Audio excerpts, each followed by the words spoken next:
This is News 25 with Deanna O'Donnell. News 25, local news you can count on. News is brought to you by J.K. Nelson Law. Give them a call, 727-9900. News is also brought to you by Desert View Hospital. You can count on us. Welcome to News 25 here on KPVM TV and Ace Country Radio.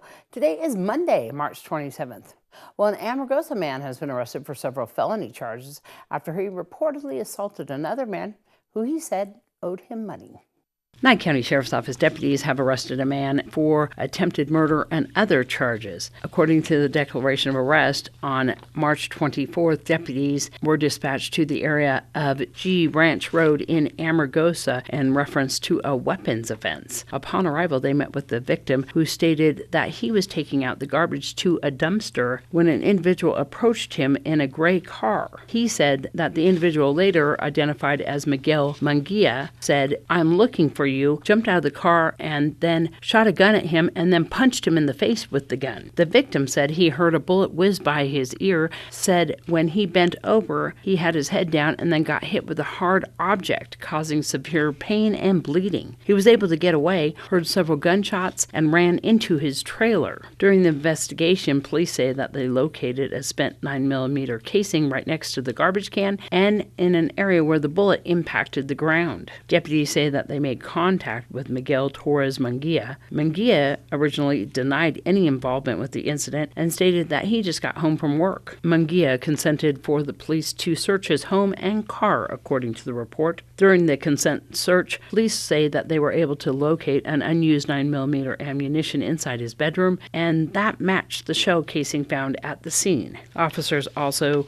spoke to several neighbors who stated that they did hear 2 gunshots at the front of their house and 5 other gunshots near the back of their home. Officers also say that they located 5 spent casings at the back of Miguel's residence and a firearm that came back stolen from Missouri. During the interview process with Munguia, officers state that he admitted to committing the crime and showed them exactly where the firearm was located and said that the victim actually owed him $600. Munguia was arrested and is facing charges of attempted murder with a deadly weapon, possession of stolen property, battery with a deadly weapon, aiming a gun at a person, and discharging a weapon where other people might be present. He is being held on $30,000 bail.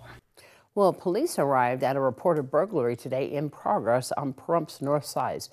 News 25 spoke to Lieutenant Eric Murphy. You didn't run, so how'd you lose your phone outside a window that you climbed back into? How'd you lose your shoes? How'd you lose your shoes? But how'd you lose your shoes on the side of the house if you never ran? So deputies with the Nye County Sheriff's Office were called, and there was a report of a female that had broke into a house. The RP called, had a pretty good description of her. When we arrived, deputies located her, and then she tried to get away from them and get back into the residence. We were able to finally find her hiding under some bushes behind the residence. She was taken into custody. She's got a warrant, and she's going to have some other charges too. The main home that she was in was unoccupied. There's an elder female and a house addition to it right next to it. It's her property. At first, she didn't know anybody was here. And we kind of startled her when we came up, but we have her in custody and everything's good now. More news on the other side of this break. You're watching News 25, the most recognized and farthest reaching local news in Nye County. News 25, local news you can count on. Well, the Pahrump Chili Cook-Off was held Saturday and Sunday in Petrick Park, along with the Mullet and Mohawk competition.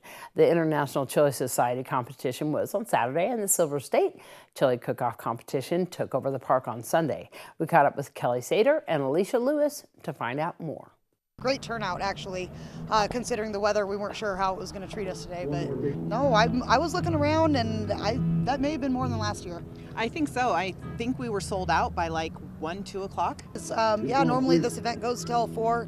Last year it went till I think almost 5, actually, because we had a lot of people still showing up, but they ran out of chili so early that we couldn't even make it till the 4 o'clock time. So that shows a good reaction to today's event. We had, I believe it was 31 or 32. altogether. We were supposed to have, I think, close to 40, but because of the weather and we didn't know how it was going to be, some of them did back out, but it was still a great, That's part of what we're trying to do is make this a bigger event. So, more things to do. People are coming and enjoying the chili, but also enjoying the day and just kind of hanging around, enjoying the festivities. The mullet and mohawk, it went really well. We had a lot of people show up for it.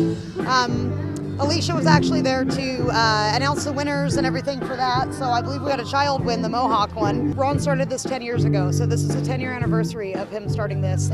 He did pass away a few months ago. So he wanted, when he asked me to take this over, he said that he wanted to get somebody younger to do it so that we could keep the youth involved. And he thought I could maybe attract a younger crowd. So that's going to be my goal as long as I'm chairperson of the Chili Cook-Off, is to always try to do it for our youth, do it for our children, to keep them involved and keep them busy. The proceeds from the mullet and mohawk competition are going to the St. Jude's Ranch. They help children that have been neglected, abused, they just, I went and checked it out. I did a tour and it was amazing. And right now they're building a center there to help children that have been sex trafficked.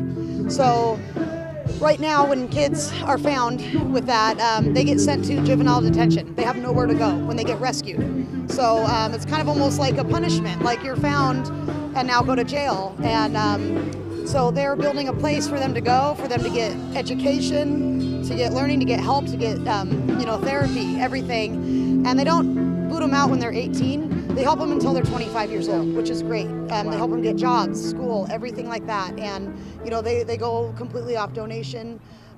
People, volunteering. It's really a great thing that they're doing, and they can use all the help they can get. You can email me at pahrump@gmail.com. You can call me at 775-990-9441. First place, and this person's going to be going to the World's Championship, hopefully, and be representing this cook-off Silver State for us in Myrtle Beach, South Carolina. Here we go. Bowl number one on the on the judging table. We didn't have a pre-label. Almost did. We came close, but not quite. We had 18 bowls on the table. $500 and a plaque goes to contestant number 1, 2, 6, John Jepson, former world champion. All right, congratulations to all the winners.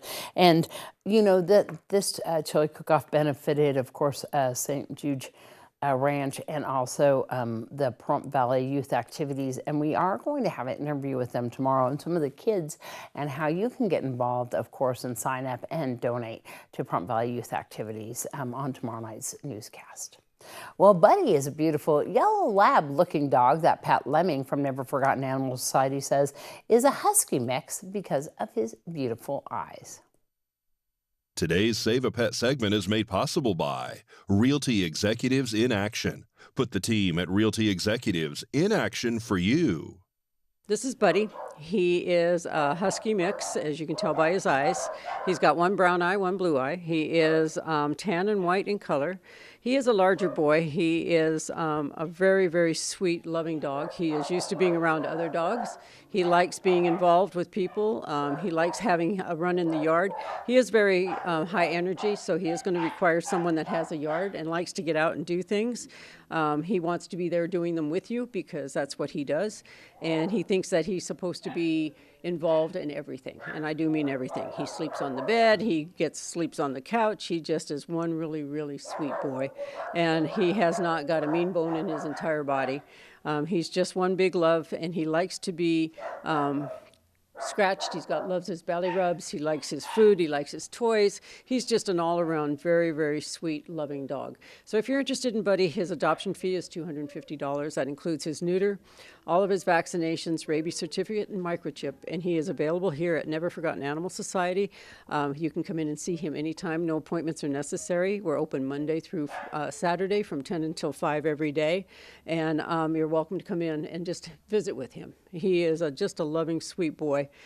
He would love to be in your home and in your lap, all, I don't know, 60 pounds of him.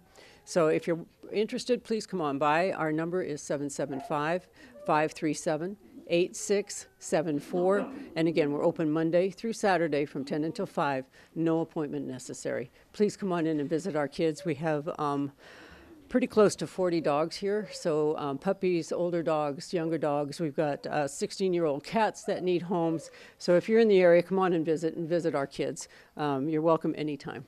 Such a beautiful doggy. All right, well, we will return in just a moment with more news here on News 25. Watching News 25, brought to you by Mountain West Lawyer, Injury Attorneys, 727-9500. News 25, local news you can count on. Well, spring is officially here. That means we can enjoy more sunlight and warmer weather. However, it can also cause those with seasonal allergies to reach for the tissue box. Cleveland Clinic allergist Dr.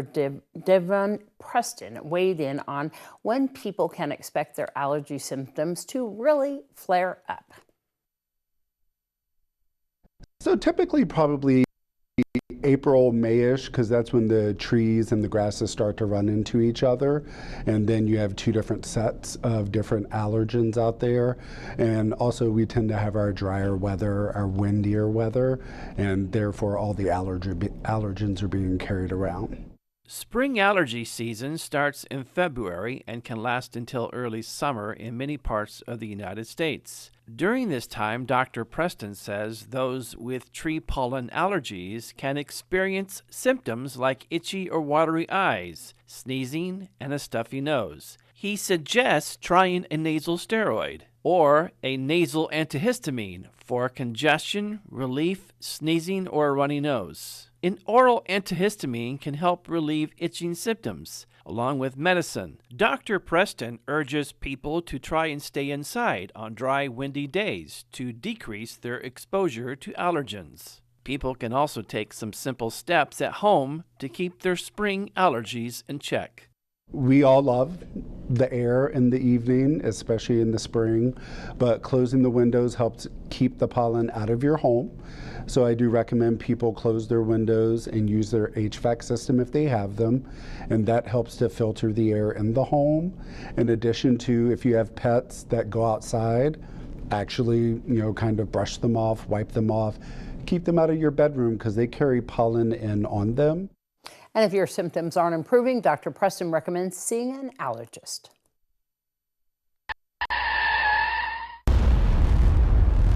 News 25 Weather Cam is brought to you by Lerner and Rowe Injury Attorney's Office in Pahrump. In a wreck, need a check? Call 702-877-1500. Oh, taking a look outside at our beautiful, that's the Calvada Eye right there with some of our wild horses. And we're going to meet with John in just a moment to give us a little look into what's in store for our weather this week. News 25 Weather is brought to you by Dairy Council of Nevada. The splash of cream in your coffee, the dollop of sour cream on your burrito, the melted toasty cheese on your pizza. Undeniably delicious, undeniably dairy. Enjoy what's real. Hi, good evening, Nevada. It's John Kohler from the KPVM Channel 25 Weather Studios and worldwide on that local BTV app. The app you need on your phone. If you don't have the app, you can't win the prize. Fernley, 50 degrees, 52 out there in Fallon. It's 48 in Carson City and a chilly 41 in Tonopah. Cool Spot Award winner today. Congratulations, I guess. Out in Goldfield, it's 43. 55 is where Beatty rang in at. 60 degrees in Amargosa. They're the Hot Spot Award winners. Congratulations. And out in Las Vegas, squeaking up there to 57. Almost made it today. 69 out in Death Valley. And here in the paradise of Pahrump. Well, let's take a look at our current temperature. 56 degrees. That's not so bad. 58 just a little bit earlier. Winds out of the south to just 5 miles per hour today. 15% humidity, feels like the desert I know and love. Sunshiny day, beautiful stuff. Started this morning at 6:37, setting this evening at 7:01. Just listen for 7 bells and then wait a minute. Okay, there it is, and heading down to a low night of 36 degrees. It's going to be a gorgeous sunset tonight under those partly cloudy skies. As we drift on into tomorrow, 30% humidity yields to a sunshiny day, and isn't that so beautiful? A nice one to look forward to. 68 degrees is where we're headed for tomorrow. Winds about 15 miles per hour out of the south-southeast. Then we get a couple days of rain and clouds. Not so much loving that, but temperatures and the skies return to beautiful conditions on Friday and Saturday. Going to be a nice weekend, actually. A couple days of really quality sunshine. I'm going to recommend Sunday. Temperatures all the way up to 70 degrees. Kind of a harbinger for the spring that we're supposed to be having right now. Yeah, I'd recommend Sunday. Enjoy that one. Make some plans for it, all right? And back to the desk. Here's Deanna. All right, we'll see how that works out there as far as the rain's concerned. All right, so softball opening day is coming, and that's going to be this Friday, March 31st. Ceremony starts at 6 p.m. at Petrick Park Field A. Everyone's invited to come start the spring season with the Pahrump Youth Softball. It starts at 6 p.m. Come on down and support our local teams. Of course, we have some more events coming up, and that would be the Seroptimus International of the Pahrump Valley Women's Fair. This is going to be on Saturday, April 15th. This is going to be something that if you would like to get involved, it's going to happen at 11 a.m. until 3 p.m. at NICME's Coalition in the Multi-Purpose Room, 1020 East Wilson. And this is going to have everything about women health, fitness, just everything you want to find out about with fashion and style. If you want to find out more about it, of course, you can find our flyer on our Facebook page. You can even give Nancy Davis a call at 702-289-6425. And of course, there is also a really great Easter event coming up called Egg My Yard. It's a fundraiser for the Girl Scout Troop 207. You can pre-order your candy-filled eggs to be hidden in your own front yard, and you can also give them a call to order those eggs. And of course, all this information is always on our Facebook page, but the number to call 702-715-7524, and that would be that. Of course, you can call or text to order those eggs. So much fun on these Easter events that are coming up. And we'll keep you posted on all these events and always post them on our KPVM Facebook page if you miss anything, of course. And you can always give us a call for more information. And that would be 775-727-9400. And if you would like to have us post your event, send it to news@kpvm.tv. Well, that's going to wrap up this edition of News 25. I'm Deanna O'Donnell. We'll see you here tomorrow night.